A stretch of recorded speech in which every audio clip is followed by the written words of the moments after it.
మరి ఇప్పుడు జగన్ కూడా సినిమా డైలాగులు కొడుతున్నాడు కదా, రఫ రఫ అని. రఫ జగన్ కొట్టాడా? జగన్ అన్నాడా? జగన్ అనలా, ఏమో తెలిసి తెలియకుండా మాట్లాడు జర్నలిస్ట్. విను, ఎవడో ఒక పెట్టుకుని ఉంటే ఎవడో ఒక కార్యకర్త పెట్టుకున్నాడు, 100 మంది కార్యకర్త 100 పెట్టుకుంటూ ఉంటారు. పెట్టుకుంటే దాన్ని ఎవడో అడిగాడు, ఏమంటే రఫ నేను సినిమా డైలాగ్ పెట్టాను, దీంట్లో తప్పే ఉందా అన్నాడు. తన అనలా. అదే పవన్ కళ్యాణ్ ఏమన్నాడు, మెడ పిసికి ఒంటి చేత్తో, తర్వాత మాట ఒంటి చేత్తో మెడ పిసికి కాళ్ళ తొక్కి నార తీస్తా, తోలు తీస్తా అన్నాడు అని తనే మాట్లాడాడు. తర్వాత అదే మాట. మీకు ఈ మాటలు వినపడవా?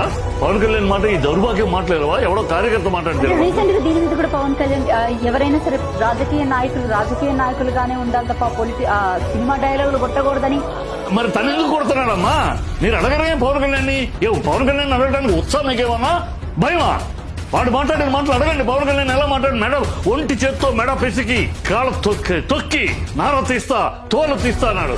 ఇదే ఉప ముఖ్యమంత్రివా, రౌడీవా? ఆ మాటలు అడగండి. ఒక ఉప ముఖ్యమంత్రిగా నువ్వు ఆ చైర్లో కూర్చొని ఎలా మాట్లాడతారని మాట్లాడి అడగండి. అడగరే మీ జర్నలిస్టులు? ఎందుకు అడగరండి? ఆయనతో ఫోటో దిగటం గొప్ప జర్నలిస్టులు, లేకపోతే మీరు ఆయన ఫ్యాన్సా? ప్రధానికి జగన్ అన్నాడు కదా అని.